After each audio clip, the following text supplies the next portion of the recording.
The following is a presentation of the Matt Talk Podcast Network. You've always got time for Short Time. Hey, it's Mario Lopez. David Taylor. Brent Metcalf. Johnny Hendricks. Tony Ramos. Bubba J. Mike Golick. Matthew Modine. The one and only Chael Sonnen, and you are listening to the one and only Short Time Wrestling Podcast by the often imitated and never duplicated Jason Bryant.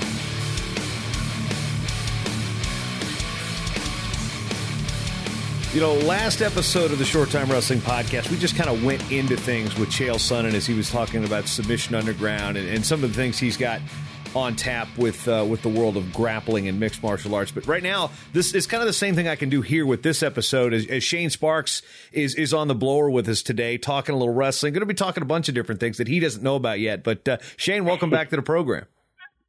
It's always great to be back on with you, JB. How you doing? I'm doing good. The last time Sparks appeared on the Short Time Wrestling Podcast was like a group roundtable discussion in Fargo at the Herd and Horns, and that was a couple days before the demise of the Bison turf. So welcome. It's been a little overdue here. Oh, it's always good to be back on. It's like Justin Timberlake or Alec Baldwin coming back to Saturday Night Live. It's always great to be on with Jason Bryant. That is probably the only passable reference of Justin Timberlake on this show ever. Oh, you don't like Timberlake, Jason? You know what? I've come around on him a little bit. Remember, we're coming through in that era where he was the boy band guy. He wasn't like Justin Timberlake, the talented musician and actor. So I'm still kind of jaded by his past a little bit. What is the best concert you've ever been to, and what are two concerts, 1 and 2, on your bucket list? Best concert I've ever been to, hands down, August 14th, 1997, Merriweather Post Pavilion outside of D.C., Rage Against the Machine and the Wu-Tang Clan. At the same show. Rage and Wu-Tang on the same tour. And that was also in an era where they were doing the Pearl Jam thing. They weren't doing Ticketmaster. You realize how hard it was to get tickets to a show in a venue 2.5 hours away without the internet? It was like 411. I didn't even know what the name of it. It was like Wolf Trap tickets or something. I just remember getting 2 of them. They were $35 a pop. They were the most expensive concert ticket I had ever bought at the time. And bucket list. Ooh, I actually crossed one of them off back on Valentine's Day. I crossed AC/DC. And that was off the list. AC/DC. Yeah. Yep. AC/DC. That was definitely one of the top ones on mine. I went and saw them at Wrigley Field. Not this September, but last September, and they did not disappoint. So you got AC/DC. Who do you have left? Well, unfortunately, this will never happen. I will never get a chance to see the Beastie Boys because, Adam Yauch passed away a year or 2 ago, so I will not get a chance to see the Beastie Boys. But, the third one is always kind of – I haven't seen Weird Al yet. And as a huge Weird Al Yankovic fan, that is really, really high on the list. And Huey Lewis in the News is also up there because the first tape I ever owned was Sports, and the first song I ever karaoke. Or in those days, great tape. Cassette. Yeah. My dad and I used to listen to it while we were fishing. My dad was, I'm thinking back now that I've got kids that are, 4 and 4 months or 5 months today, actually. Ruby turned 5 months as we record this, but my dad used to have mixtapes and all this stuff, like stuff that I'm thinking of, like, I am my dad's age now that he was when he had all those mixtapes and stuff. And I'm like, that's kind of where I first discovered music. But Huey Lewis in the News Sports was like the tape we put in the little one cassette, or that was a double cassette that you could copy with the dubbing feature. And we listened to it while we were out fishing in the Chesapeake Bay. So that was like, and then the first song I ever karaoke'd was The Heart of Rock and Roll, which is track 1 off that album. So Weird Al Yankovic, Huey Lewis, and I think the Chili Peppers are probably, but thing is, like, vintage kind of Chili Peppers. I want to hear Mother's Milk and Blood Sugar Sex Magic. I don't necessarily want to hear, some of the whiny stuff, but they're pretty eclectic. I'd love to see Huey Lewis. So if you ever have a chance to see Huey Lewis, you need somebody, let me know. I'd love to see him. And of course, anytime you think about scores, you think about American Psycho. You seen that movie? Yeah, just every time I see a chainsaw or think of that movie. Who was the guy in that? What was the name of that guy? Is that Christian Bale? Yeah, that's right. That's weird. Somebody was either talking about Huey Lewis or Phil Collins. He goes, so many great tracks, it's hard to pick a favorite. before he dismantles somebody. But that's a good movie. Yeah, I didn't think we'd get the American Psycho reference, but all right. So I'm going to turn this back on you because you being a huge baseball fan, and we just saw one of the greatest World Series of recent memory. I know it pains you to say that as you're a Braves fan, but I want you to try to, in all your infinite wrestling wisdom, I want you to try to put a wrestling type of analogy on what we saw with the Cubs winning the series over the Indians. Man, that is a great question, and my wrestling history is not as good as yours, so I might defer to you for some help on this one. Gosh, I mean, the Cubs, 108 years, correct? Yeah, well, you're the baseball guy, so I mean, I'm deferring to you Cubs, on your history there. Man, and that was something. Cubs and Indians, man, I would say, I'm one of these guys, Jason, that I think when the Cubs are such a unique story because some would argue that the Cubs winning the World Series kind of, in some ways, and again, some would argue this, that maybe that, takes away that lovable loser and they shed that. And, obviously they got so many miles off of that. But I'm kind of a big believer in, when the Yankees are good, it's good for baseball. I think when the Cubs are good, it's good for baseball. When Notre Dame football is good, it's good for college football. I don't like Notre Dame football, so I think I just lost a lot of listeners there. this weekend, and I'm not comparing these things, so I want to be clear on that. But one thing that as a wrestling fan, so I'm gonna take a little bit of a different spin on this. I think college wrestling is good when Iowa State and Iowa are both really good. You think back to like the early 90s. I was watching some old tapes of when those matchups, in the 80s and 90s, when Iowa and Iowa State were like 1-2 in the country. I think that's great for college wrestling. I went to, interestingly enough, the anniversary. I've only been to it one time, but I went to Iowa State, Iowa in Ames. Maybe it was like 9 years ago already. And I know they're wrestling this weekend, and I guess that's kind of my spin on it. I mean, the Cubs winning the World Series, I can't even think of anything that quite compares to that, but I think it was just so exciting for baseball, and I think when Iowa State, when that rivalry is really good, I think it's great for college wrestling. All right, does that pass? I'll give you that. But I also want to say, how many jokes were floating around the world? And you're not a big Twitter guy, but I did see a couple favorites from Shane Sparks BTN on some of this about, how many jokes were floating around about, what was it, Henry Rowengartner, the kid from the Rookie of the Year movie with the Cubs, and then, Major League references, Rick Vaughn versus whoever Gibby Vaughn, and then who was the actress who played Rachel Phelps. Just passed away a day or two ago. I saw that. That was a bummer. Earlier this week, I saw that. I think 60, maybe 67. Yeah, it wasn't very old. That movie was so good. I mean, I remember seeing that movie in the theater. Major League. That was such a great movie. Awesome baseball movie. That's one of those movies, and I think there's a few. Actually, we're going to go down this rabbit hole here. If you expected me and Sparks to talk about wrestling, don't worry, it's going to come. It's going to come. But it's like one of those movies. It's like I don't know how much of a Family Guy you are, but there's a line from Family Guy. It's one of the cutaways. It's like, we now return to Showgirls. All right, on TBS. Aw, it's like Major League's one of those movies that when you flip on, you're like, yeah, and you see "Forget You, Jobu." You're like, oh, it's the edited version. So it's like exactly. You lose the jokes. It's like Major League, Spaceballs, Airplane. What are some other movies that if you watch, you cannot watch on regular TV? They must be watched in their unedited, full, verbose crudeness. I would say my mom wouldn't be impressed with this answer, but Boogie Nights. I mean, Boogie Nights with Mark Wahlberg, Dirk Diggler. I mean, that's one. I mean, that's got so many great one-liners. That one, there's no substitute. You got the touch. Well, it's funny is you mentioned. I think is this taken away from my vocals? I mean, that movie is that's one of a kind to say the least. Every time I hear so many great funny lines. Every time I hear Night Ranger, or is it Night Ranger? Motor in, is that Night Ranger? Yeah. Every time I hear that, I just think of a skinny Asian man in his briefs throwing firecrackers. I mean, I'll be driving my car. Yeah, don't worry about him. Yeah, what's the line? I think it's like, that's Cosmo. Don't worry about him. In the lines, what makes that movie funny is the lines they don't make any sense half the time, but they're just, you got the very first time I saw that movie, I think I dozed off. I wasn't impressed. Then for some reason I watched it again, and man, I laughed the whole time. I thought it was pretty funny.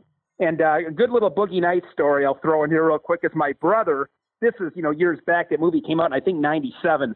But my brother is a golf course superintendent, and he was going to turf school in Phoenix, Arizona, with our grandmother, who's now in her 90s.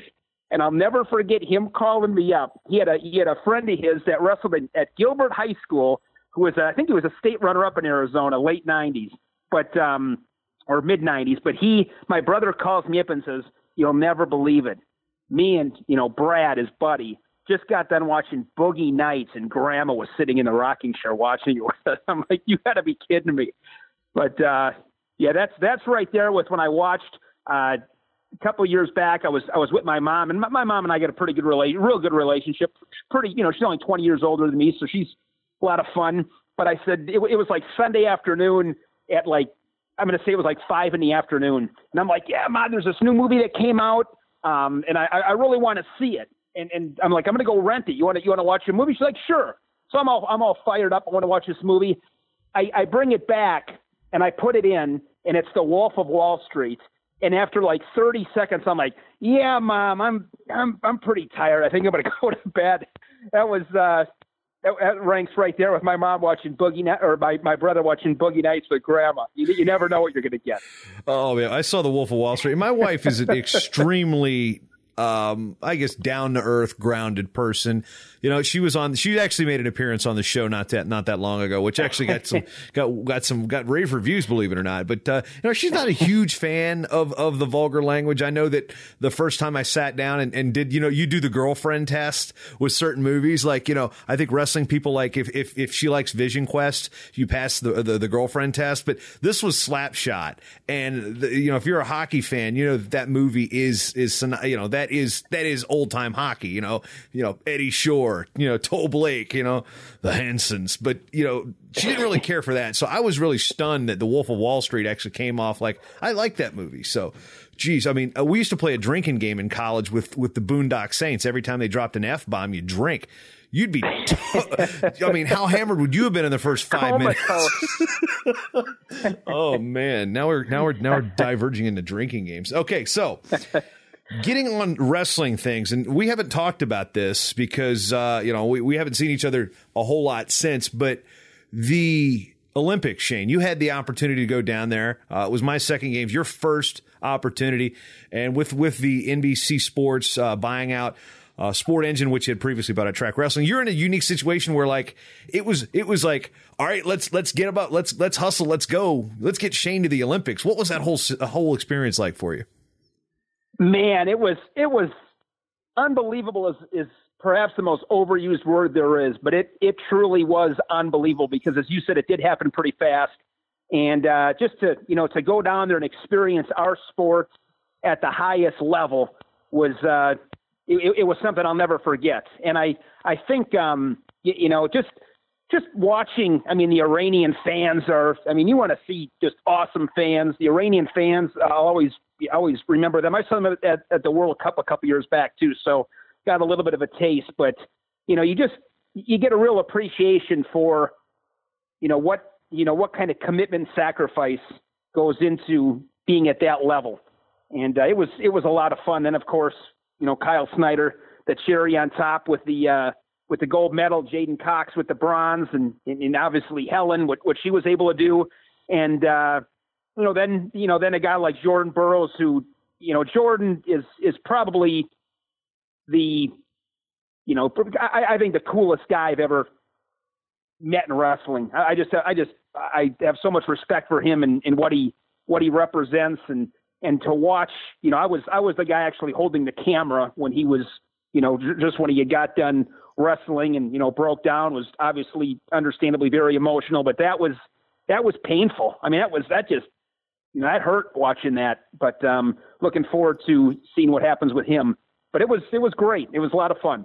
Yeah, so one of the questions that I got a lot was like, from the little kid down the street to people that saw the clip on TV. It's like, what was it like over there? I mean, was it as bad as they said? No, it was nowhere near as bad as people said they are. Your digs were actually better than mine, and I had my credential like in January. And you swoop in there last minute. You get a place across the street where me, Ken Berger, Daniel Robin, Sergio, we had it was like planes, trains, and automobiles trying to get to the venue, and you're like right there, right across the street. I mean, you got to see Baja de Tijuca. I mean, how much else of Rio did you actually get to see and experience? Not much, Jason, because once I landed there, I went to the hotel, and I think I had a couple of days where we didn't have anything going on from wrestling didn't. I think wrestling started on Sunday, if I remember right. I don't even know, Sunday dude. Or Monday even. Yeah, it was all like one big day. But I didn't. You know how it is. You get up in the morning. You're at that venue. I mean, I was at that venue probably 12, 14 hours every day, and then I would just walk back, and was pretty tired. I didn't get around a whole lot. I was able to see Michael Phelps and saw some swimming and saw some men's basketball, women's basketball, was able to see some of that. But the only time I really left was, the night before I left, I went to the USA House, and, you and I were there together, and that was a good time. But for the most part, it was really, kind of a business trip, which was okay. That's definitely one of those opportunities you want to make sure you do the best at what you're there to do. Yeah, but here's the one thing about this whole thing that I remember we talked, and the folks at home don't know this as until we you needed a passport, and you needed it quick. Yeah, I just remember, because I've never really done this, so I probably don't appreciate that aspect of it as much as I should, because it was quick. I mean, I had to get. I mean, there were a lot of people, I'm sure, working behind the scenes, which very thankful for and appreciate what people did, and it happened so quick. Like you said, it was like, okay, do you want to go to the Olympics? And I'm thinking, well, yeah, but I mean, I don't know if I ever really believed it was going to happen.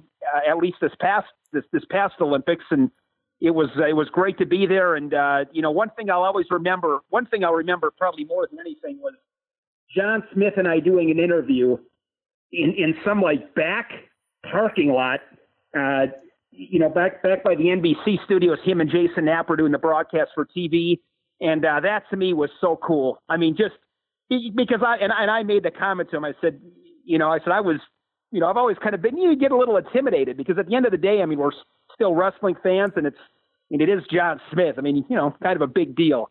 And I've met with him, several times, and he's always so kind. I always learn a ton when I talk to him. I was at the National Duels with him last year at Penn State. Now that we talked for like 20 minutes, mostly him talking. As much as I love to talk, I know when to shut up and listen. And when he talks, you listen, because you can learn stuff.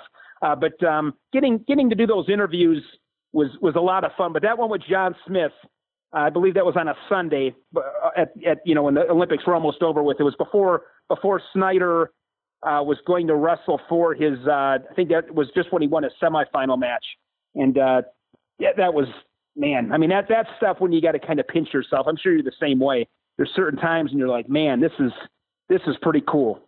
Yeah, I think the coolest thing, and I've said this, almost ad nauseum in various interviews and, things of that nature in various shows, but the moment that Helen wins, and, meeting Helen when she was like 15 years old, knowing her for about 10 years, and, spending enough time around her on these trips, and just, she's been a guest on the show. It's not like, okay, I interviewed her once. No, I mean, I've known Helen a long time, and to see her from a junior level, and then as an announcer, to sit there and try to keep your freaking composure when you are ready to bawl your eyes out, man, that was like the moment for me. But, women's wrestling, is still struggling for kind of acceptance among some of our good old boy fan base. And I know there's some people on the internet that might take that a little bit to the nth degree.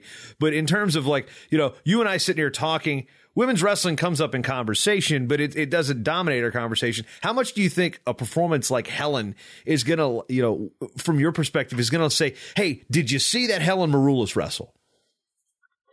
I mean, I thought it was awesome. I mean, I thought it was great. And, I mean, I like it. I mean, I understand the importance of women's freestyle wrestling. And, Terry Steiner told me something once that, probably hit home more than anything else did with me, where it's like, yeah, it makes perfect sense. When you look at this sport and what you can take from it, all the different traits you can take from wrestling, why would you, if it's so great and it teaches you about commitment and sacrifice and work ethic and that kind of stuff, if it's so great, then why would you only keep it to half the population? Doesn't make any sense. And, the other thing too is, if there's a woman in Taekwondo or karate or stuff like that, that's not, nobody bats an eye at it. But for a while there, it was like women's wrestling. But I think it's come a long way, not only from how it's perceived, but more importantly, I mean, I like watching it. I mean, it's come so far. And I haven't been around it that long. The last 8 to 10 years though, it's night and day. It's night and day what it used to be. And I'm real happy for Helen, and it's great to see that women can capitalize. I mean, I have my oldest daughter is 10, and I was talking to her even a couple of weeks ago, saying, "No, you should try wrestling." And it's not like necessarily because you want to become an Olympic gold medalist. It goes back to what you can take from the sport to carry on other aspects of your life. So it was awesome. And I think women's wrestling it's just going to keep getting better. And I think Helen, with Helen winning that gold medal, no doubt she can serve as a huge inspiration to young women all over the place. So yeah, she was, one of the poster, one of the, huge stories of the Olympics in women's athletics. So that was a big deal. Yeah, unfortunately, that DB swimmer screwed it all up. I know you were out with Ryan Lochte that night. You were the one who was tearing the doors off the bathroom, weren't you? Oh, we had a blast. That Ryan, he can give it, man. I mean, he can get like that at times, but he's a good guy. But yeah, that night we got a little out of hand. Well, you were there. Shut up, Sparks. Yeah, I wouldn't be hanging out with that guy. That's not my type. I prefer my low key varsity club in Columbus, Ohio, with 3 other people and some friends from Ohio. Yeah, we won't go there. And the people were great too. No, they were fantastic. I thought the people of Brazil. I got a whole new appreciation for being in another country. Because I speak English, that's it, and I don't expect anybody to accommodate to me when I'm in their country. So there were a couple of times I needed a little bit of help, and everybody was so accommodating, and I thought the people there were awesome. And I thought, all in all, Rio did a fantastic job. The media had that thing dead in the water before it, right out of the gate. It's like you talk about something that was over-exaggerated. I thought they did a great job. Yeah, there every now and then you'd walk past a certain part and there'd be a wafting smell of shit. But you do the same thing in Las Vegas. Yeah, right. Yeah, there was right down by the IBC building. Yeah, there was the open sewage line. That was something I didn't realize what that was until after the fact. I'm like, oh, that's what that was. The one thing too, Jason, that I took more than anything from the entire trip, because somebody was asking me. Let's see here. A couple of days ago, I was at my daughter's basketball game, and a lady was asking me about Rio, and I said, they make it look really pretty on TV, but what I did see and I wasn't around, didn't go all over the place, but what I saw, I've never seen anything. I've never seen poverty like that before, ever. So, maybe what I took from that trip more than anything was just realizing how good we have it over here. I live in a little 2-bedroom apartment, and I'm telling you, in Rio, this thing is a palace. So we got it pretty good over here. That's for sure. Yeah, here I am complaining about my furnace going out in December. Well, okay, when it's okay, Minnesota in the winter, you need your furnace. Okay, yeah, that was a little harrowing episode today as we were let's warm up the fish sticks for lunch and leave the oven door open just a little bit longer. Okay, first world problems. Fish sticks. That's classic. Yes.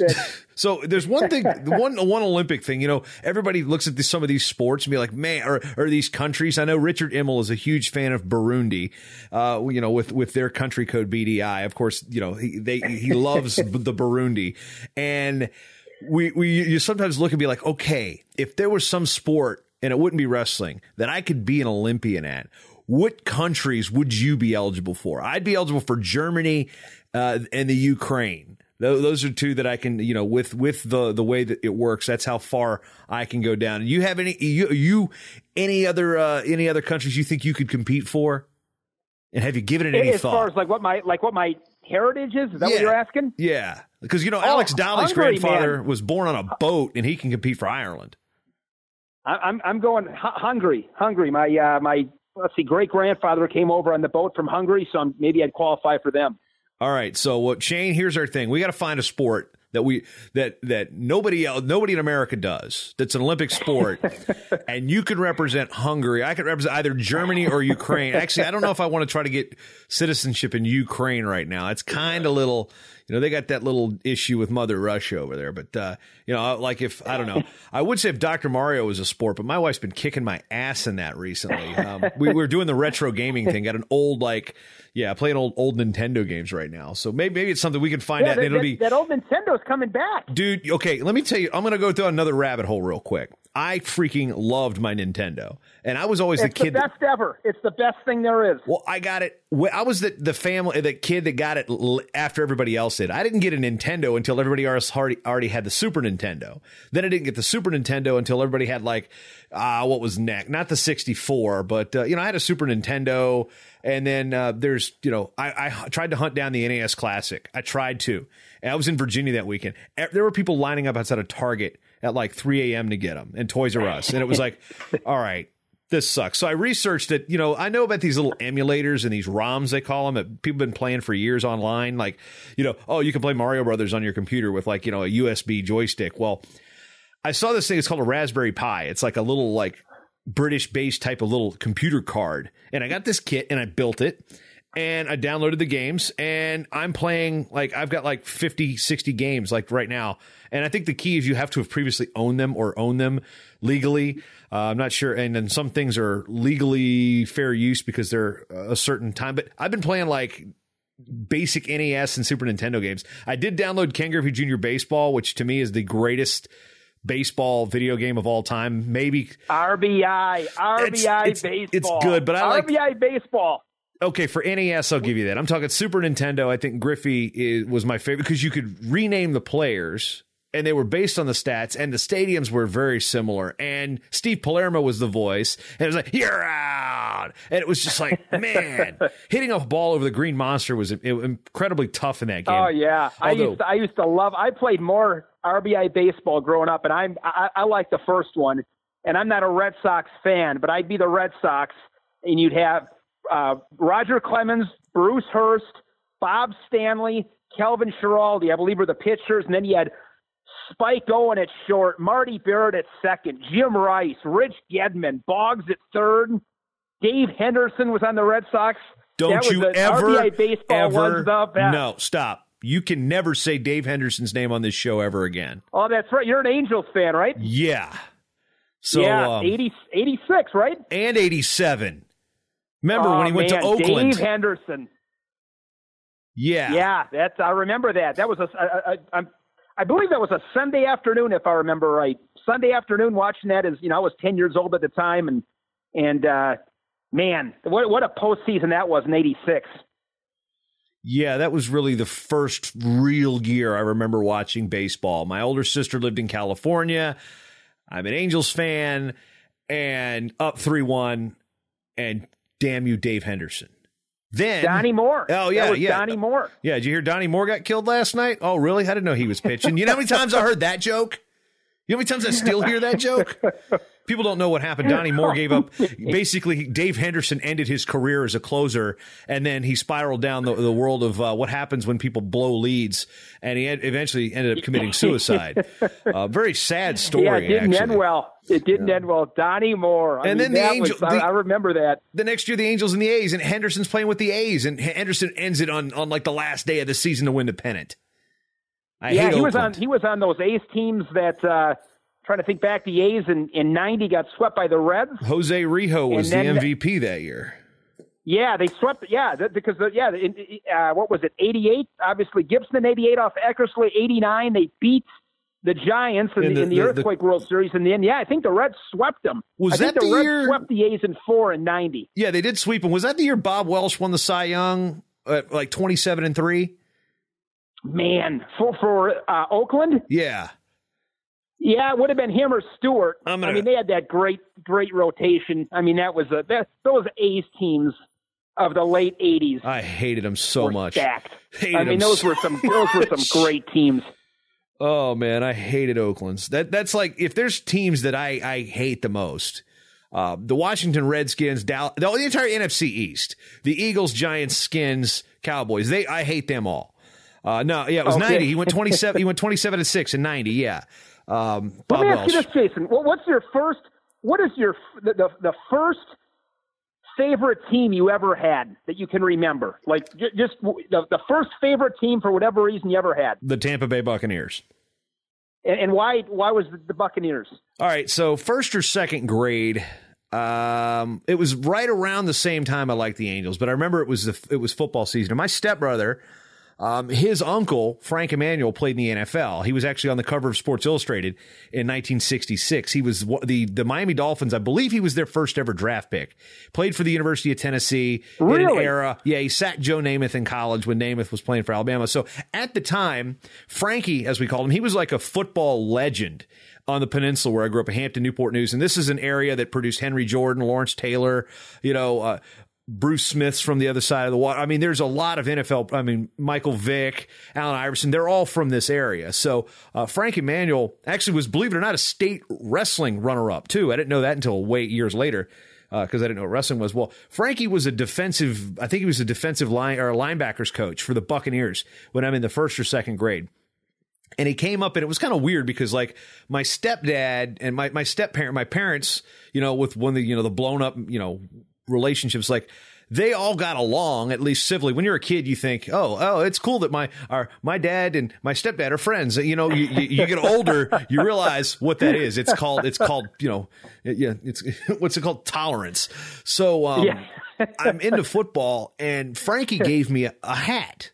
I had met him, and he gave me a Buccaneers hat. And it was one of the hats that looked like the helmet. So it was like the regular baseball cap, but it had like the hutch stripe through the middle, and it had Bucko Bruce on both sides. And he autographed it. So it was like, I thought the logo was cool. So that's how I like the Tampa Bay Buccaneers. And then as you get into sports and you realize, shit, my team sucks. Right now though. Yeah. I like where Tampa's at right now. It's painful to watch them in so many different reasons because I grew up in an era where when I went to the sports bar, I got my driver's license, I'd go to the sports bar, they'd let me drink soda there, and I'd be the only guy watching the Bucs. And then they changed the logo, they got good, and all of a sudden there's Bucs gear everywhere. I had to mail order to get a Tampa Bay Buccaneers shirt in the 5th grade. You know how hard it was to be a sports fan pre-internet? Oh, man. Yeah, when I think of Tampa Bay, I think of their running back, James Wilder, back in the mid-'80s. Yeah. James Wilder. Freak disease cut him down, too, man. I mean, that was an era where the Bucs were actually, like, they made the playoffs their third year. I mean, this is like, obviously, I knew they came in the league in 76. I wasn't born yet. In 79, the year I was born, they made the NFC Championship game. They could never beat the Dallas Cowboys, which sucked. And that one year, they lost to the Rams and Vince Ferragamo. But, again, this is before my time. But, it's just, I look at the history of it. I was like, man, I remember when they were in the Super Bowl in 2002. I'm like, if there's any franchise that's cursed enough to blow a 21-point second half lead in the Super Bowl, it would be the Bucs. Not with Mike Allstott. Oh, I totally announced the preseason nationals with Cack a couple weeks ago, and on Sunday said everybody wear their NFL jersey, and I tell you, I broke out the Mike Allstott jersey. Allstott. I got a Testaverde jersey that I can't fit into. I haven't been able to fit into since I was like 18, and I got a Hardy Nickerson jersey and an Allstott jersey that still fit. Good stuff. So, yeah, Allstott was a stud. Yeah, we're going to now. Again, we're sticking with the sports rabbit hole. You're a Braves fan, and this cannot be because of the Milwaukee thing because you're in Wisconsin. What's the story with the Braves? It's real simple. I'm 41 years old, Jason, and if you ask any 41-year-old that's a Braves fan that lives outside of Atlanta, it's real simple. 3 letters. TBS. It's that simple because when I was growing up, again, mid-'80s, I was 10 years old, and the Braves were on TBS, the Cubs were on WGN, the Brewers in Milwaukee, they were on TV. But at that time, only the Brewer road games were on TV. When they were home, they were never on TV. So you didn't get to watch them a lot. Braves and Cubs were on all the time. And then I caught some of the Mets on WOR out of New York, but used to watch the Braves all the time. And, obviously mid-'80s, they sucked. I mean, they were god-awful. They won the division in 82, lost to the Cardinals. Cardinals beat the Brewers with Bruce Sutter striking out Gorman Thomas to end that one. But then the Braves were really bad until that magical season of 1991. They were last in 90, like the Twins. Yeah, the worst of first series. Worst of first. To this day, I mean, that World Series was so good. Game 7 in particular, Morrison, Smoltz, 9 innings, no score. That was still the best game I've ever seen. But that one hurt being a Braves fan. But that was such an awesome that was an awesome World Series. And if Lonnie Smith, I hate, I'm going to sound like Skip Bayless here. And I like Skip Bayless, by the way. I think he's super talented, and I really think he does a good job. But he's got he loves Tom Brady, and he'll be, ripping on Eli Manning. It's like, an Eli Manning, somehow gets out of getting sacked, shuts his eyes, throws it up, and David Tyree makes this crazy catch. Well, that's what happened. That's how it goes. You either win or you lose. I just hate it when it's like, well, they won, but this happened. So that's all part of it. But the Braves, what people don't remember in that World Series is Lonnie Smith. You learn early on. And that's why I'm such a fundamentals guy. You learn early on. My old baseball coach from 9 years old, Kurt Cook, taught us at 8, 9 years old, when you're rounding second base, your head is up looking at your third base coach. If it's a ball to right field, you're picking your third base coach up. And Lonnie Smith, who was a veteran at that time, and had a pretty decent career, I don't remember who hit it, but it's out in the outfield, and Chuck Knobloch, the rookie second baseman, dukes him and acts like the ball's coming in, and Lonnie Smith stops at second. You remember that? He would have scored easily, and it might have changed the Braves' fate. But, that was, oh, my gosh. I'll never – and if they win that World Series, and that's if. But if they win that one, maybe some of the pressure's taken off of them in future years. Of course, in 96, they win games 1 and 2. I believe it was they beat Jimmy Key and Andy Pettit in Yankee Stadium. Andrew Jones at 19 hits a couple of bombs. They're up, I think, 3-1 there. And then Mark Wohlers implodes, and they blow that World Series. They had some chances, but at the same time, I would say this: thank God they got one. That's the older I get, the more I've come to appreciate exactly how hard it is to win. It's hard to win a World Series. It's hard to win a Super Bowl. You look at, obviously, wrestling. It's hard to win an NCAA title. You know how good you got to be? And I can't even comprehend it because I didn't wrestle at that level. You know how hard it is to win matches? I know the Big Ten pretty well. You know how hard it is to win matches in the Big Ten? Forget winning national titles and being an All-American. To win a match in the Big Ten is tough. To win a game in the NFL is tough. All that preparation, all that work for that one, in wrestling's case, 7 minutes, it's amazing how difficult it is. So some people would say, oh, the Braves, God, they only won one. Well, you know what? I'm glad they got one because, they could have had maybe 3 and just as easily might have 0. You talk about that, at least they got the one. That was 2002 for me. That was the year the Angels won the World Series and the Bucks won the Super Bowl. I'll tell you what, to this day, Jason, and you and I love baseball, I would say if somebody asked me what's the number one, when I used to do a sports talk show, once a year I would have a show, and it was What If. And you would call in with, it was one of my favorite shows. You would call in with your What If.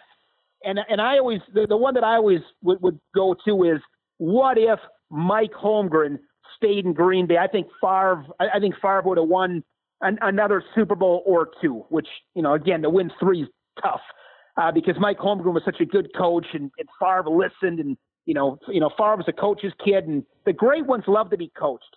And when Holmgren left and Ray Rhodes is there and Mike Sherman, Favre was running the show and that wasn't good for him. But another one I would go to How in the hell does Dusty Baker take Russ Ortiz out in Game 6? How does he take him out? He's not pitching anymore. He's not coming back the next day. I think the Angels were shut out, if I'm not mistaken. The Giants had that game in control, and Dusty takes out Russ Ortiz. To me, that's the number one managerial blunder that I think that I can think of. How does he take him out? He was rolling. I think if Russ Ortiz stays in, the Giants win. Of course, we'll never know, but God, I'll never forget that. And I was so happy about it just because my dislike for Barry Bonds. So I was like, all right, great. Bonds is not going to get his World Series. And my opinion's changed on him a little bit since then, but that's another story for another day. Has nothing to do with Russ Ortiz. It has everything to do with the rally monkey. The rally monkey. Well, in that team, obviously, John Lackey was there. Was young and very good. And then, of course, K-Rod. I mean, those are that's Tim Salmon was on that team. God, that was. I would say this, Jason. I've always been a huge Mike Scioscia fan, but I got to tell you, I mean, he reminds me of Marvin. Mike Scioscia, and this is at least Mike Scioscia won one. So I mean, he won one. I was going to say at least in the last 10 years, he's the NFL equivalent of Marvin Lewis. Like, how do these guys keep their jobs? They don't win anything. Mike Scioscia hasn't done anything since 2002. Yeah, well, let's just say the Angels ownership really hasn't done anything with, like, I don't know, the huge contract that they offered up to Vlad at the end of his. I mean, he had a couple good years, but they were still on the hook with Vlad. Contract. I mean, he's done better, but you can't. I mean, if I was ever a GM in sports, I don't care, Jason. I don't care. And this is now we'll go into football a little bit. I love Tom Brady. I think he's the greatest of all time. Okay, but here's the deal, and we saw it with Peyton Manning and Brett Favre come to mind. And I think New England's going to be in a very similar situation. Brady, I think, is 39, going to be 40. You got Garoppolo waiting in the wings, who's mid-20s. He's very good. When you get to be 40 years old, being a 40-year-old athlete reminds me of being anybody that's 95 years old. How many times have you heard this? Hey, how's your grandma doing? Oh, she's doing great. How old is she? 95. Oh, she's doing great. 2 weeks later, how's your grandma? Oh, she got a cold and died. It's like, what? She died from a cold? And that's the way that I look at it. As good as Tom Brady is right now, as good as he is, I'm telling you, when you get over 40, there's no decline. You fall off the cliff. And I would say that, getting back to some of those Angels contracts, if I'm a GM in sports, no matter what, under no circumstances, am I giving a guy over 30 years old a bunch of money? Not happening. I don't care what he's done. I'm not doing it. I mean, maybe in baseball, if you're 30, I'll give you a 4-year deal. That's it. That is it. And I'm telling you, I'd be cringing signing the dotted line to that contract. But that's where I think the Angels, they've gone wrong on that a little bit. As good as Pujols has been, and I know he was better this last year, but man, those contracts, and of course in baseball, they're guaranteed. I mean, you can't be spending money and that kind of money on those kind of guys. What do you think about Brady? I'm dying to see what they're going to do to him, because I think that I don't think he's going to be. I can't believe I'm saying this, but if somebody's got a gun to my head, I don't think he's going to finish his career with the Patriots if he wants to keep playing. If he wants to keep playing, I think you got to. I've always sided with the organizations. I mean, the Colts did the right thing with Peyton Manning. Now they got Andrew Luck. The Packers, man, I'm telling you, Jason, when Favre left, that was such a bad divorce. I mean, that broke families up. I mean, to this day, this is a true story.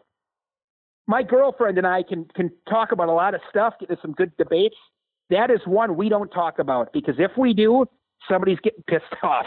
I'm serious. And I've learned to, I've gotten smart as I've gotten older to, agree with her when I don't agree with her. I mean, she thinks Tom Brady's she told me that she thinks Tom Brady's the most overrated quarterback of all time. And it's like, okay. It's like anybody could win with that team. And that's just like, okay, all right, you're right. But they did the right thing with letting Favre go. That was the right move. Now you got Aaron Rodgers. I mean, you look at a team like the Chicago Bears. I mean, the Packers have had great quarterback play for like 20 years. 20 years of great quarterback play. And Rodgers has probably got another 5 in him, I would say. So, what do you think about Brady? What do you think they'll do? Well, as long as he's scoring points for my fantasy football team, that's really all I care about. Because Tom Brady, to me, I'm not a Patriots fan. I mean, I focus on my team. I mean, and the 18 fantasy football leagues I happen to be in. That's the only reason. And any Giselle jokes you can think of. But, to me, Brady's a non-issue. And I didn't realize we'd be talking this much football here on 1650 The Fan, KCNZ. Our host today up in Appleton, Wisconsin is Shane Sparks. Not his real name, but you don't care. We're talking Tom Brady. Houston, hello, you're on with. I love Tom Brady. I love me some Tom Brady. I got to tell you, I'll give you one, Jason. Your top three. Now we're going to get real. Now this is like the real. list show. Let's just do this for the rest. Let's just do the list. Let's go. Give me your top 3 man crushes. Top 3. Oh, man crushes. Top 3 man crushes. Okay, so got to quantify this in terms of what they. Kyle Snyder, because one, as an upperweight who absolutely sucked. I really wish I could have in the best. If I was in the best shape of my life is at that age and I could move like that, I would have loved to have moved like that. And, cause I'm Kyle's not very tall. I'm not very tall. Plus I've worn his Olympic gold medal. So there's that, but, I think Snyder would be one just from a wrestling standpoint. Mike Trout. I mean, come on. Oh, man. Mike Trout, because he's the best player in baseball. He's doing all right? He's the best player in baseball. He's so freaking young. It's scary. I'm like 12 years older than that guy. When did we be? That's when the mark of you're getting old. You're talking about being 40, sitting at a Denny's in Cedar Rapids, Iowa. Again, we won't talk about that either. But we, in case you're wondering, that was a true story with me and Shane. We'll revisit that later. But you realize the major league players, you're like, man, that guy's old. You're like, what is he? 32? You're like, oh. Yeah, I'm 37, and so Mike Trout from a sports perspective. I mean, these are all going to be sports related, because Trout is just tremendous. I love watching him play, and I got to say, not really because I like the guy. And I'm going to stick with the baseball theme here, but let's just factor this thing in. Okay, you've won a Cy Young. I'm pretty sure. Let's see, has he won an MVP? I'm going to see if you can put the pieces together. Very strong pitcher for a team in the Midwest in the American League. Justin Verlander. May or may not have gone to the same college as I had. May or may not have had a couple classes with me. May or may not. Verlander. Yeah, may or may not be. Let me finish my statement, damn it. or may or may not be dating the second hottest woman on the planet. Yeah, it's he's Verlander. Done all right for himself. Yeah, it's Verlander. By the way, what did you think of Kate Upton's tweet to Major League Baseball? Did you see that? I didn't. I didn't. She was just all bent out of shape that he didn't get the Cy Young. It was like, right? at MLB, hey, MLB, I thought I was the only one to insert F word here, Justin Verlander. I'm like, oh, that was Are you serious? You didn't hear about that? Oh, my gosh. You know what? I heard all about this tweet. I was on all the sports talk shows, but I never knew what it was. And now I know, okay, yeah, nobody ever said what it was on the shows I was watching. Well, it's kind of hard between you're on Twitter so infrequently. The only Kate Upton tweet you're seeing is for like Gods of War, or like it's a sponsored tweet with her in a push-up bra. I got to get better on Twitter. Yeah. I mean, my Twitter following is embarrassing, and that's my own fault. Yeah, well, at least, at least you don't have at least you don't have like a fake account now. I'm getting spoofed, man. Have you seen that? No. There's a Twitter account out there, and I hate the fact that they're going to make me say this word on how much I hate this word. You know which word it is, right, Shane? It's the word that shall not be used in my presence around wrestling. doesn't start with a P, does it? It does, and it ends with an L, and it's 1, 2, 3, 4, 7 letters. Their user handle is at unnamed word Bryant. So basically, and it's fake Jason Bryant on Twitter. I've got oh man, that's good. Dude, that's pretty good. Okay. It's kind of creepy. I'm not gonna lie. Cause at first I'm like, okay, what's this? And then I'm like, and it started getting us like, what's the intention here?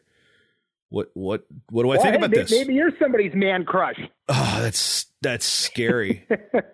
It's pretty ingenious. There's been 2 or 3 I've just started to fall out laughing. Like, this person knows I don't know who it could be. I have a couple hunches, but my leads have turned up nothing.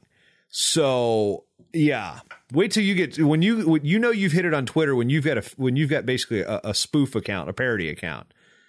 Yeah. Oh yeah, there's a good one out there right now on Andrew Luck, where he's like, I saw it on Mike and Mike the other morning. It was pretty fun. I don't remember it, but it was good. Whatever it was funny. He's like a Civil War guy or something. It was good. With the neck beard and all that. It was funny. It was funny. Mike Golick talking this morning about his tough wrestling loss in the semis too. That was good. Well, the thing is, he lost to was it Kurt Loudermilk is one of his like notable losses in like the first round of states one year, and they ended up like both playing in the NFL. Wow. Okay, man. Yeah, I like those guys. He does throws us a bone every now and then, which is nice. All right, here's another thing. I'm going to give you a list now with one of the all-time greats set to call his last SEC football game this weekend, Vern Lundquist, or was it last weekend? I don't know. Whenever I don't know. My timing's off on this. Vern is one of the greats. Your top 3 sports broadcasters that you have tried to. Just because you like them doesn't mean they're good, and just because they're good doesn't mean you like them. Give me your 3 favorite broadcasters. Without a doubt. I mean, my number one guy, Jason, it's not even close. I mean, it's if you gave me, like 100 points, one guy's getting 98 of them, and I'll give each other guy 1. Without a doubt.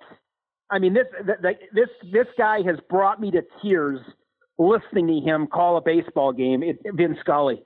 I mean, he is so good.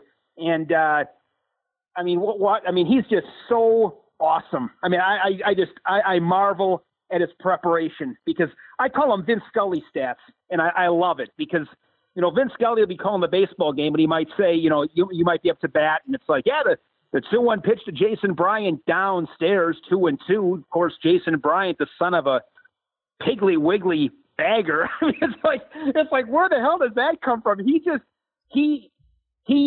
preparation is so unbelievable. He'll throw stuff in that you'll never remember. If somebody said 10 seconds later, okay, what did Vin Scully just say about this guy? You'll never know it. But at that exact second that he says it, it's like, oh, never knew that. So Vin Scully's number 1, hands down. Man, who else? I mean, I grew up in Wisconsin. Bob Uecker is the only baseball radio voice that I've ever listened to, and he's lost it. I mean, he's got to be 80 years old by now too. And is he hanging on a little too much right now? Oh, not even close. This is what I would say about Bob Uecker. He's not even that good anymore. Okay, he's not that good anymore. However, I don't ever want to see him go. I mean, it's just that's what I know. I mean, that's what I've known my entire life. So if somebody, I don't want him to go, because when he goes, that'll be weird too. I mean, that'll just be like a kind of a kick in the gut, just reminding us that time is ticking away. So Uecker, just for different reasons, not necessarily his broadcasting, but just what he's meant, listening to him over the years. And I would say just a guy that made me feel really good once was Marty Brennaman. Marty Brennaman is the play-by-play voice of the Cincinnati Reds. He's been there a long time. And my first job out of radio school was working in the visitor clubhouse in Milwaukee. So this would have been 2002. And I'll never forget, I mean, it was, again, I'm sitting in a major league clubhouse, and I never in my wildest dreams, and I'm just stringing audio. It's not like it's anything glamorous, but I mean, it's still, you're in a major league clubhouse, and I'm sitting there. I'm in the Reds clubhouse, and I'm nervous as hell. And Marty Brennaman walks over. Marty Brennaman walks into the clubhouse. He's going past me. He's like, "Hey, how you doing?" It was like, I think he might have even said, "Good to see you." But he made me feel good. And that was a lesson I'll always remember too. Is just be nice to, when you're nice to people.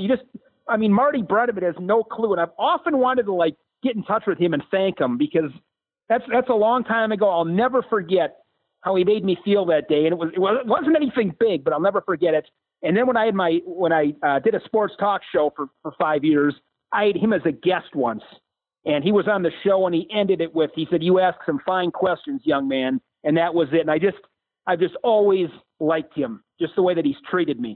So I can only imagine. And he doesn't know me from Adam. I've dealt with him twice in my life on a very limited scale. But the fact that he was that nice to me on those occasions, I got to put him in my top 3, because at the end of the day, you can be a great broadcaster. If you're a prick, you're a prick, right? I mean, that's the way that I look at it. And Marty Brennaman, good guy. So those are my 3. Yeah, and I like the Brennaman tie-in because he's a Virginia guy. He's originally from Portsmouth, and we when I grew up watching the Tidewater Tides, now the Norfolk Tides, they were a Mets affiliate for the longest time, and they'd always mention Marty Brennaman. I'm like, the guy that does Major League Baseball. You see him. Well, he did the Tides play-by-play. That's where he got started in 1971. Like in the 70s, he was, and then to Virginia Tech. Then to the Reds. So I mean, really? there's a Virginia tie there. And you're talking about Marty, not Tom? I'm talking about Marty, not Tom.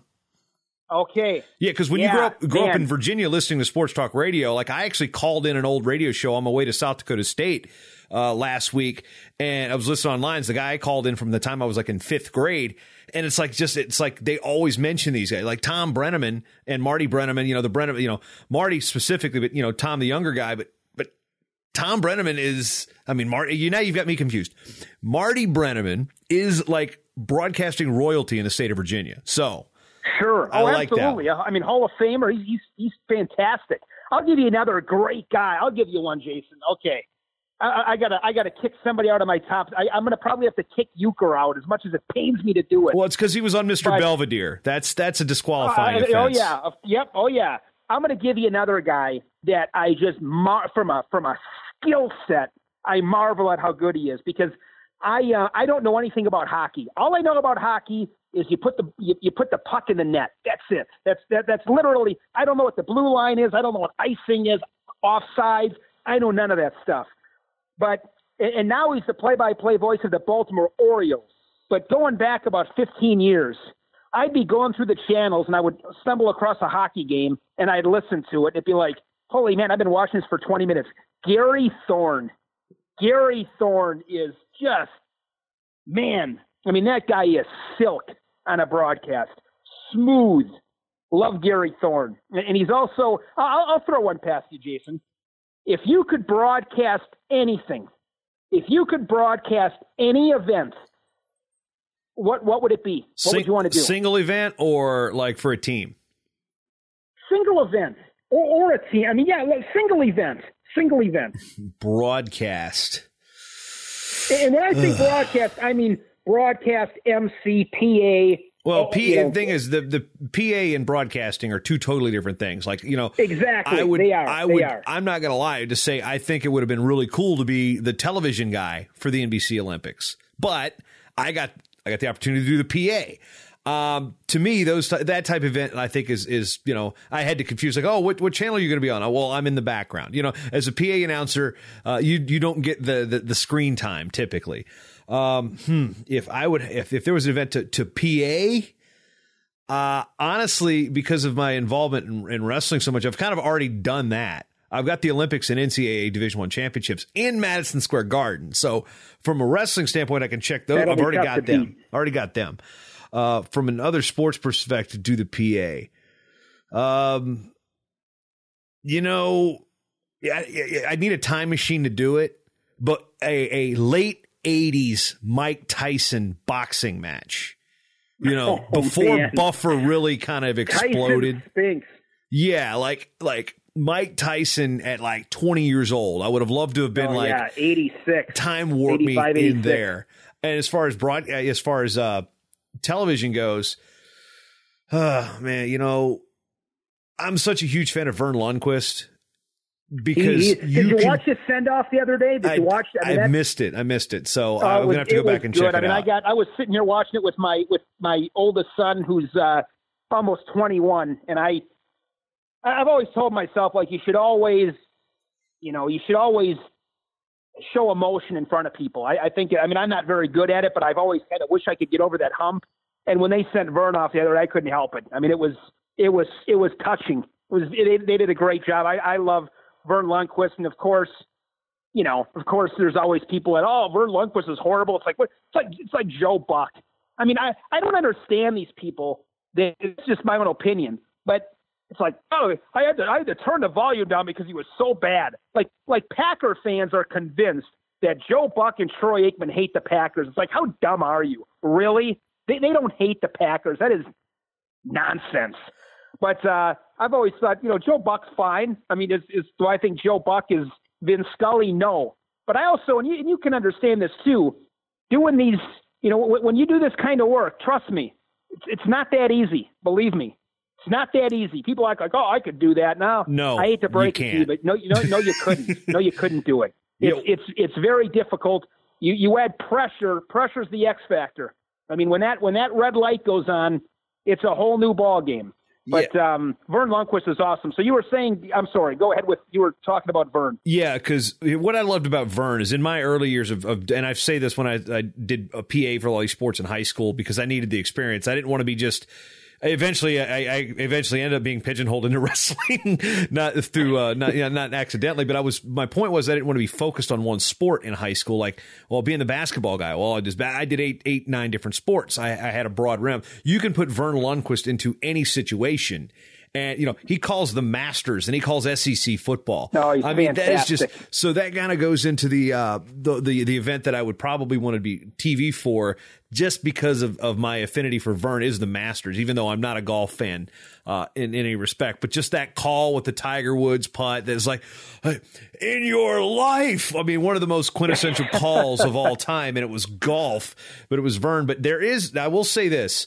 I had to, when I was in Rio, and that was the night we photobombed Seacrest. It was me, Julia Salata, Mike Kwame. We basically were up at like 3 a.m. for Olympic Night Live. And, I knew where I could see the prompter on the boom. And I'm sitting there going, okay, people are trying to get on TV. They're like, well, how do we do it? Where do we know he's going to be? It's like, read the prompter. If you can read the prompter, you're in the shot.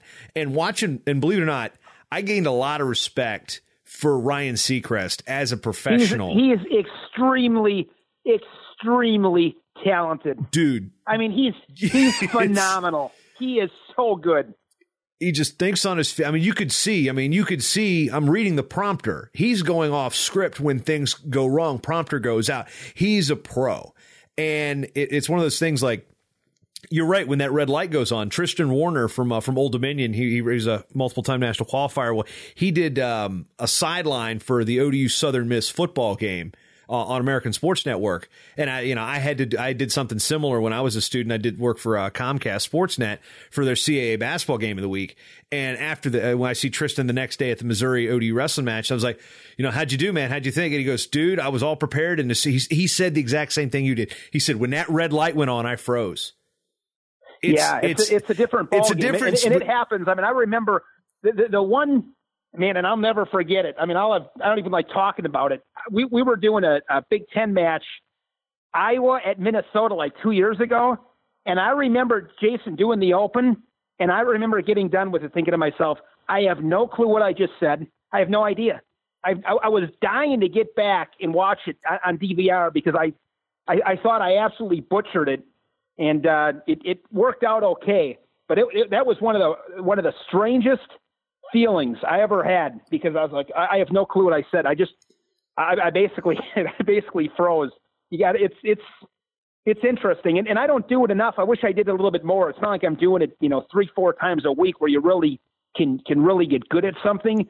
I'd like to do some other sports, but it's mainly wrestling. So I mean, it's limited opportunities, but. Yeah, it's a lot of fun, but yeah, it's a difference. It's not that easy. That's what I've learned. It's not that easy. Yeah, I mean, and doing some of this stuff with the internet, yeah, you can kind of replicate it, but it's still the internet. And it's not like, we're only going to see in wrestling, we're only going to see maybe a couple thousand people, mention, when we screw up. When Joe Buck says something that's slightly incorrect, millions of people see it, and millions of people are tweeting about it right then and there too. That adds another thing. I mean, it's like when Jim Gibbons said no shit on the Big Ten Network 2 years ago. I mean, okay, it's wrestling. Okay, yeah, we gave Jim a little bit of guff about it. It made Deadspin, but it's not like that's. Let's remember the situation here too. And here's live TV. How does Tim Johnson respond to that situation? It caught him off guard because these two guys work with each other so much. Tim's like, that's not something I expected Jim Gibbons to ever do on a television. And you could see where he was taken back. And that's the greatness of live television. And that was the one that comes to mind for me and luckily it worked out okay. It wasn't like I swore or anything like that, but the other time where I was a little bit taken aback was with Sam Brooks. That was where I was interview of the year. Okay. All right. But, live television, anything can happen. I mean, anything can happen. Anything can happen. All right. So makes it great. We're going so off the road. We talked like so little about wrestling. This is why Richard Immel and I we're talking about starting a show that's just us basically BSing for an hour. Oh, this is fun, man. Yeah, this is great. Sparks, you're going to have to jump into this rotation because we've talked more about the NFL. I've talked more about the NFL to you than I have, other than my awful fantasy football teams. Which actually, I want to throw out my team names real quick. I need to get the Shane's. Are you a fantasy sports player at all? I'll tell you, this is sad. I used to play fantasy. I mean, this is really bad. Luckily, I've gotten away from it. I've never been a fan of fantasy football because fantasy football, the reason I don't like it, and this would again, somebody would say they love it for this reason. I've never been a big fan of something the office secretary can win and, think know what they're talking about. Fantasy baseball, you can trip and win a fantasy football title. You can. You cannot trip and win fantasy baseball. Trust me, as Sony's finished dead to know last, what you're doing. Yeah.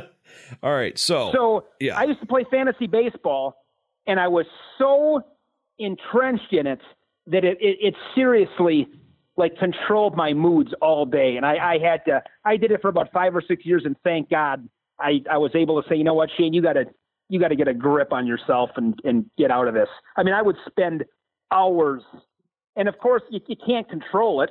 The fact that, if Adrian Beltre strikes out with the bases loaded, I mean, that shouldn't really affect your life that much. And for me, it would literally, I'd be a nervous wreck. Pretty pathetic. Yeah. I'm in a baseball league that I've been in since 2001, and I have never made the playoffs. The best I've ever finished was third. And when we went to rotisserie scoring, then I've been anywhere from, if I wasn't dead last, I was the spot above it. And here's the thing. You want to play head-to-head. That's the other thing. Yeah. Rotisserie's head-to-head is the only way to go. Yeah, I get behind in rotisserie. I'm like, screw this. Yeah, it's done. I mean, it's just and I try to do stuff. I like stuff that's more realistic. I mean, if you get beat 13-2 in a baseball game, you got beat. It's a loss. It's not like, you got beat 13-2, so now you're done. You know what I mean? It's like that's where I like head-to-head. You have a bad week, you move on, you get over it, you can recover. Rotisserie, I mean, you can't win the rotisserie league in the first 2 weeks, but you can lose it. Trust me, I know that. But in this league, it started with me and some guys from the newspaper I used to work at. And then, how the newspaper industry is kind of transient. We're jumping around. A lot of these people were former University of Georgia, in a good journalism school down there. They're Georgia grads. So they're all around the country, and they knew my buddy Norm, who's now the beat writer for Virginia Tech, and their sports at the Daily Press, still at the paper. Well, in this league at one time on the baseball side, 5 Major League Baseball beat writers were in the league. So they're getting inside information, making moves, and I'm like, all right, Reitsma's on the DL. I've been waived. I'm picking him up. I'm like, dude, Trent writes for the Reds, right? He just dropped him. So it's so I'm behind that. And then half of those people are in the football league I'm still in. But the main thing is the fun names that you get to come up with. So my fantasy baseball team, I finished 9th out of 10th. The Flying Monkeys won it. A building year. Yeah, building year. My team name there, the Russian Non-Dopers. So I'm playing off the Olympic theme there. I had to be kind of chill with that prior to my Olympics. So now football, with the Wrestling Media League, I didn't get too creative. I'm simply butts are stinky. Then with the football league, with the sports writers, again, I'm Lochtey's Gas and Gulp, which is the gas station that Mr. Lochte violated. Then I'm also Salute Your Sharks. Oh, man. Salute Your Sharks in my other league, and that's a play on two things. I'm only going to say one of them because the other one's quite gross. It's a play on the old Nickelodeon show Salute Your Shorts. So there's that one. Then I had a great shark story from a wrestling state tournament years back. That's another good story. You know what? Ask next time you see Mike McCormick reffing a match, and if you're on location with these places, ask Mike McCormick about let's just say that an inner city kid was wrestling a country boy in an area back home. He was reffing, and he said the inner city kid pointed to the country boy, said he smelled like doo-doo.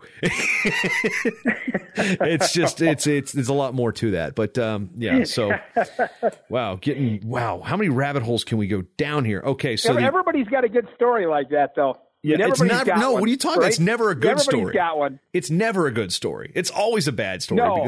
But everybody's got one. Yeah. Thanks. Oops, I crapped my pants. Okay, so finishing up my team names because I just got to get these out of here. Let's see. That's 3 leagues down. So where are we at? Okay, and then the other one, a league I've been in with my buddies since like the 90s, since before the internet, the Berlin Walleye, which is play on my German heritage, play on Berlin Wall, play on Minnesota Walleye. Nothing too offensive about that. Then I'm in a podcasters league, which is completely nerdy, and I'm the Bull Island Webfoots. My hometown is, called Bull Island, and if you're from Bull Island, you're probably been there a long, long time. You probably got web feet. You can probably make the dissemination there. And then the Blistering Thunder Farts, which was I was at like a open house for my daughter at preschool doing this draft on my phone. That was the night I had 3 drafts at the same time. That's the time you have a fantasy sports problem. So my next door neighbors text me 20 minutes before this draft starts, hey, we need somebody else in the league. And I'm like, sure. They've got a pool. They're really cool. We got to make sure we have a good relationship with the neighbors that have the pool. And their 15-year-old daughter is winning the league. She's like 10-1. Addie is crushing that's what I'm talking about. And the Blistering Thunder Farts are like 1-10. Yeah. Yeah. There's been weeks this year where I've gone 0-6. 0-6, losing every single game. Anyway. That's not easy. So this sets up my last question, Shane. What has been the best fantasy sports team name you've ever had?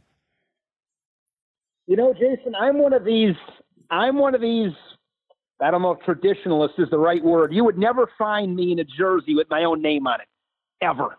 We used to have the show. So we used to have once a year we'd have What If. You'd call in to get, your great what ifs. The other one we would have is, we had Effin' Vodka as a sponsor, and the name of the segment was "You're an effing loser if." So one of mine was, you're an effing loser if you're wearing a jersey. If you're wearing a jersey to a sporting event that's got your own name on it, you're an effing loser. If you're wearing, the other thing too is it's like jersey. What's the word I'm looking for? I can't even think. I'm tired. Anyways, I can't even think of the word I'm looking for, but it's like you can't jersey etiquette. Maybe that's the word. So if you're a Buccaneers fan, you can wear an All-Star jersey now, but after he was retired for 5 years, for the 5 years you don't wear the All-Star jersey anymore. Okay, get a new one. So when can you wear the All-Star jersey back? What's the rule there? What's the etiquette? When can you wear it again? I'm saying after 5 years. Okay, so preseason nationals, I was fine wearing my jersey. You were good. Okay, you're good. You're good. Yep. Or if I've just never been a big fan of if you wear a jersey when the guy's still in the league at another team. It's like people wearing Favre jerseys, a Lambo, and he's on the Jets. It's just or another thing, and I'm being overly critical here. I'd never wear anything less than an authentic jersey. Like, I'm not buying some cheap $20 jersey. If I'm going to, and I don't wear, by the way, I don't wear jerseys. I can't tell you the last time I had a jersey on. It's been a long time. I think it was probably Chipper Jones, but it's been a while. But to answer your question, so I'm trying to think back. My fantasy baseball team, in the fantasy baseball league I was in, we were real teams. There was nothing funny about it. It was all business. It was like $400 or $500 to get in. You spent a little bit of money, and that was, I was only in one league, didn't play fantasy football. So, but it was, I was the Atlanta Braves. That was the team that I was. So yeah, when it comes to that kind of stuff, I'm not a whole lot of fun. Yeah. Shane Sparks, you are effing original with that name right there. Let me tell you. I'll give you another great radio. I'll give you another great little segment we had on the radio. So we had I love the, I liked the, you're an effing loser. That was always good. There were some great stories that came out of that. But another segment that we had that was pretty good. One of my all-time favorite movies is Revenge of the Nerds. So we had a segment, at the time I was married, and my ex-wife would make an apple pie. And we would play movie trivia. Eat a pie for charity. It was called Eat My Wife's Pie. So if you won and we'd always have like the sound bites in the background, Stan Gable, hey, that's my pie. That's my pie. The sound bites from Nerds. So then it would, if you won this trivia, you'd come in and you get to eat my wife's pie right in front of me, which, it worked out pretty well. So that was another, pretty cool segment that we had. So those were the good old days, man. That's when that's 10 years ago. It's been a while. I just wonder how much fun. Power did this radio station have that we didn't hear about this stuff on Deadspin? Yeah, it was just it wasn't it was out of Green Bay and Appleton, and we used to do some. Man, we had some crazy. They gave us some liberties. I used to do some stuff that I can remember. There were a few times when my mom and dad. I was raised conservative family, and there were a couple of times my mom wouldn't be the most thrilled with some of the stuff that was going on. But I always told her, and I've always believed this. This just a little bit of a rant. I've never been. It's like the Dan Patrick Show. I love the Dan Patrick Show because they don't talk about sports like 24/7. I want to know. Everybody's got good stories. We'd have. We talked about this before. Then we'd have one of the most famous shows we ever had. It was one of the best shows ever.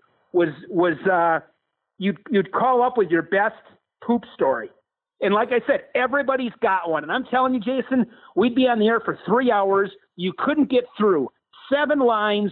All lit up. You couldn't get through. And I'm telling you, the stories were awesome. And it was like, then every now and then you get some tool that would call up, are we going to talk some football? It's like, no, we're not talking football. Get a life, bro. We're not talking football. We're talking poop stories today. I've always liked the entertainment aspect of, talk about some good stuff and throw some sports in along the way. But those were some good times.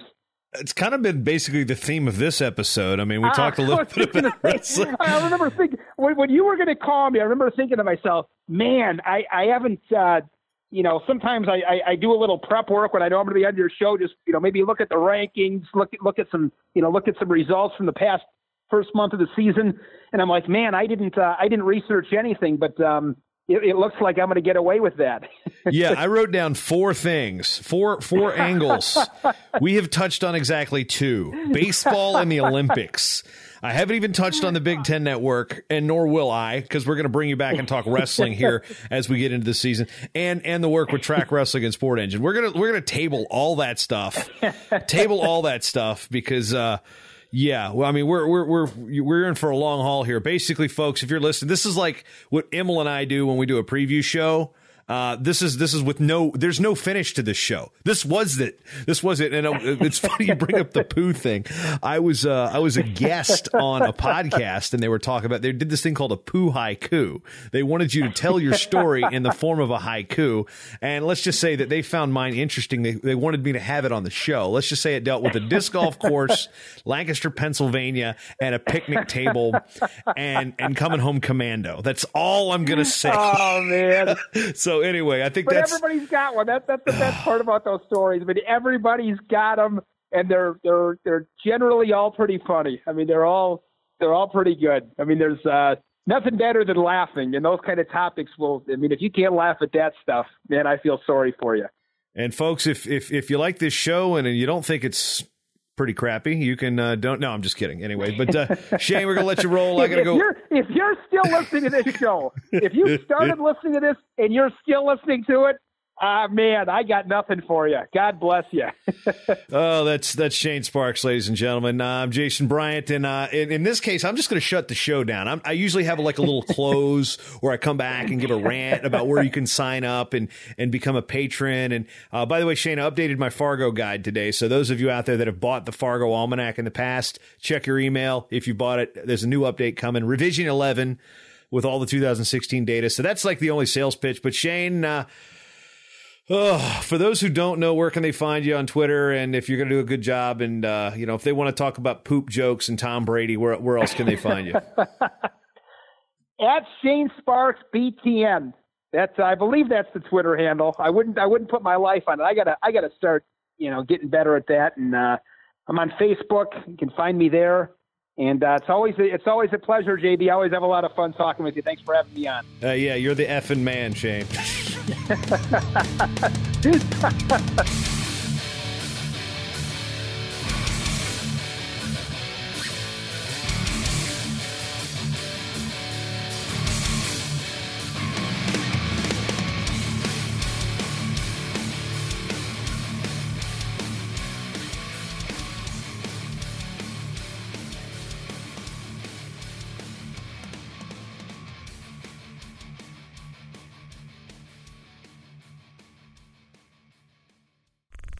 This show is part of the Matt Talk Podcast Network. For more wrestling podcasts, head over to MattTalkOnline.com.